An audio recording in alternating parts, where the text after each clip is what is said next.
So welcome back, my Robins. Introducing you Nmap, your digital Batcave scanner. It lets you peer into the shadowy corners of the internet, see who's lurking on the network, and what secrets they're hiding.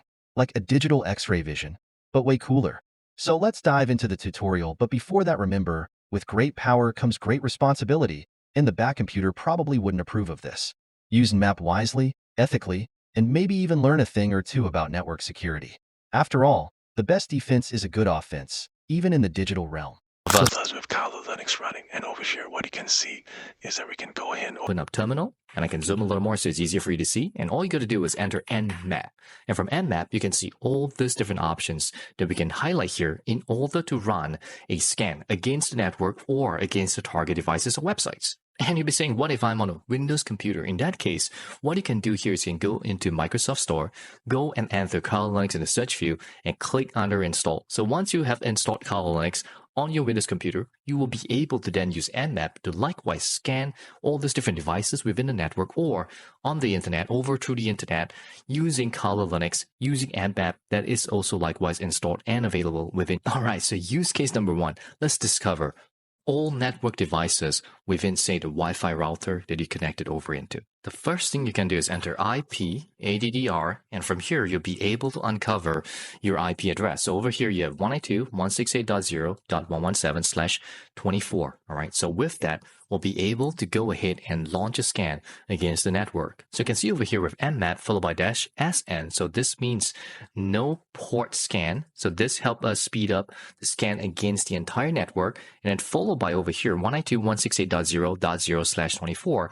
So we are scanning. All right, all of the IP addresses within 192.168.0 and then dot 1 all the way to 255. So once you're ready for the scan, go ahead in 3, 2, 1, hit enter. And right now we're scanning against all these different IP addresses. And right here, we can see which one of these devices are up and running. So you can see over here, we have the list. And from the list, you can see we have .1 is hosted up, 101, 110, and so on and so forth. So this helps us identify all those IP addresses that we can potentially target later on. And from the list over here, what we can do is go ahead and target a specific IP address. So in this case, let's say we target 192.168.0.184. So you can see over here, we have the instructions of Nmap against the IP address. Of course, in the real world, you can also be targeting a specific domain name, say loyliangyang.com. So when you go ahead and hit enter on that, we're using the default settings that comes along with the default scan. And immediately from the default scan, we'll be able to see all these different services as well as its associated ports that are being opened and the protocol of TCP and so on and so forth. So this helps us understand what are the potential services that's open. So it's like a house. How many windows are open? How many doors are open? That we can possibly have an entry point over into the device. However, that is typically not sufficient for us to launch an attack against the service. So what we need here is typically -SV. This stands for service version. So what it does is that it helps us identify specifically what is the version of that service so that we'll be able to look up and see if there are any common vulnerability exposure or exploits that's available for us to target against that service. And once you're ready, go ahead in 3, 2, 1, hit enter on that. And this will take a little longer because right now we're going deeper, we're probing deeper, we're enumerating deeper. So it takes a longer time for us to get those results. So hang on tight, get a cup of coffee, and come back in a second. Boom, done. We now got the service version. So you can see right here, we got a lot more details than the one earlier. So over here, in this case, you can see OpenSSH 5.3p1, Apache, all right, 2.2.14, Core IMAP, and so on and so forth. All right, the list goes on. So these are all the specific versions of the service that's running on that computer. So say, for example, we can use Searchsploit to search up, say, OpenSSH 5.3p1, which is the service version we uncovered earlier for port 22. When I hit enter on this, we can look up all of these potential exploits that we can use as part of launching the attack against that specific service. At the same time, we can also launch Metasploit so that from Metasploit, we can directly use a much more interactive option to gain direct access through the run of the exploit. So in this case, we're starting up the Metasploit framework over here. And what I can do is once more, I can do a search on OpenSSH. So I do a search OpenSSH, all right, and we can see over here we have several modules that are available for us to use. So in this case, we have, say, a exploit Windows local auxiliary scanner SSH enumerate users and so on and so forth. So all this are also the other options that we can use against a specific service version. And we also have the option of using Nmap scripts to help us run, say, brute force attack against the login view of port 22, which is secure shell. So in this case, as you can see over here, we have the following of --script SSH brute, all right, followed by the script arguments. All right, so in this case, we have the user database, and user database is pointing over into this common usernames.txt, followed by the pass DB. All right, in this case, we also have the common passwords.txt, and of course, the script argument of SSH brute force timeout. And of course, finally, with the target IP address. And once you're ready, in 3, 2, 1, hit enter on that. And you can see right here, we're trying the username password pair to see which one gets us a hit. All right, I got some seriously bad news. We are not able to gain access to the service of Secure Shell through a brute force attack. So we have to use other methods. Now, before we go over to using other exploits, there's something really cool here that generates a report for us. So what you can see over here is we have Nmap as the network mapping tool, T5 for aggressive, and -A is to use some of the default scripts, OS detection, and all these different options that's available for us. -V for verbose, and then target network. So in this case, we are once again scanning across all the IP addresses and output into a network map XML file, which will then later convert so that we get a view, or a graphical view of what's going on across the network. So once you're ready, in 3, 2, 1, hit enter on that. Well, this does take a while. We were scanning server hosts, we're scanning the pods, we're scanning using all these default options. So it takes a while. So in the meantime, go ahead and grab yourself, all right, 10 cups of coffee while we wait for the results. All right, so the scan has completed, and we've scanned across all these IP addresses. And you can see over here, we have the results for each of the IP address, including all of this different version information.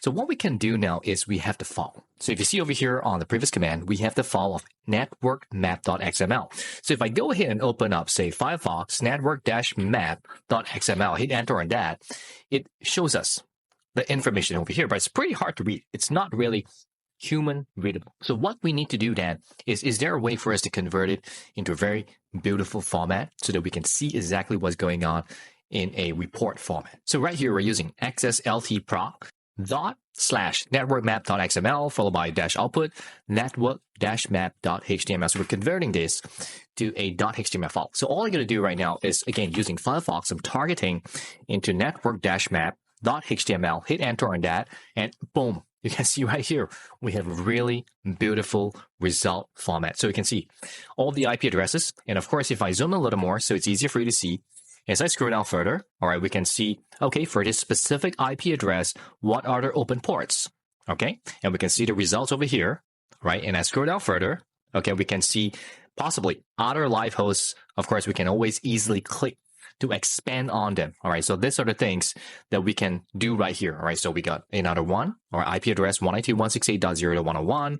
I can scroll down further and you can see some other interesting information over here as well.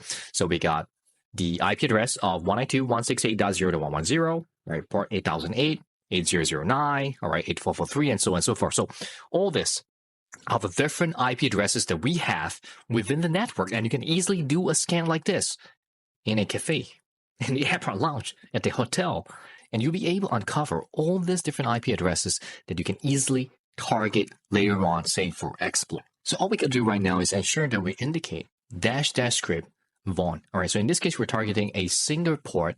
So this is the single port we're targeting and seeing whether there are any possible vulnerabilities that we can go after.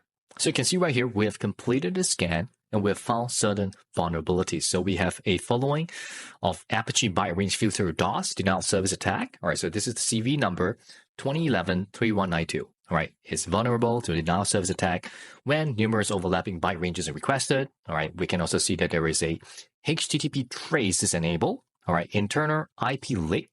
All right, we have the HTTP cookie flags, cross-domain policy, all right, cross-domain and client access policies, vulnerable, and we also have the cross-site request forgery, or a spider spidering limited to max depth and so on and so forth. So we have all this different information as well, right? So we are uncovering all these vulnerabilities within the port 80 service. All right. So in this case, we also could look at enumeration. So we see there is a /WordPress /test /mono phpMyAdmin. So all these are the additional pages we have found within the site that we can go after. All right. So you can see over here, potentially interesting folder with directory listing. So it shows us the list of directories that's available. All right. So we can see all this information directly from here. And right here, we can also use Nmap to target specific services. So in this case, we're targeting port 139.445 using a script of SMB OS discovery, enumeration of the shares, and enumeration of users against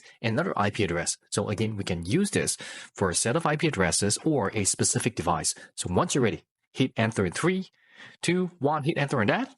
And we can see right here, we're able to figure out what are all the different directories that we have access into. All right, so this is a way for us to very quickly be able to uncover all these different accessible directories of a remote device. And this time around, you can see right here, we're targeting 2 ports. So in this case, port 139.445, a specific IP address, and getting the service version of it. So we are trying to look up specifically for certain vulnerabilities in a target device. And we get a result. And with the result right here, we can go ahead and say, look over for this potential exploit in, say, Metasploit that can allow us to go ahead and possibly gain direct access over into the computer. So you can see right here, I am on Metasploit. And all I got to do is say enter search, followed by SMB. All right, so we can see lots of results. I can also search for a soundbar. And over here, we can use a specific exploit. Again, you do have to test out several of these exploits and see which one of them would work. So you have to read a little more,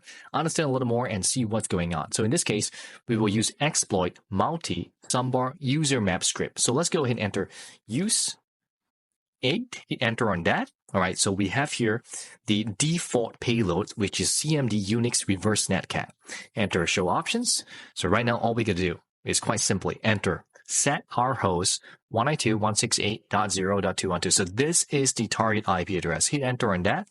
And right here, you can see under the payload options, we have already set the payload, which is lhost, which is your call Linux or the attacker's machine. In this case, we're 192.168.0.117. L port, the listening port. Of course, in this case, we have 4444. All right, so once you're ready, all you got to do right now is go ahead and enter exploit, hit enter on that, and we'll see if we get the results. Start a reverse TCP handler, command shell session 1 open. So we are in. I can enter print working directory. I can enter who am I? We are in. It's game over. Enter ls. We can see all this different information right here, which means that we have now remotely controlled device. So there you have it, folks. Nmap, the ultimate tool for navigating the digital Gotham. Remember, with this power comes the responsibility to use it for good, and maybe not hack into the Batcave security system. Trust me, I have been there, done that. It never works. What did you just said?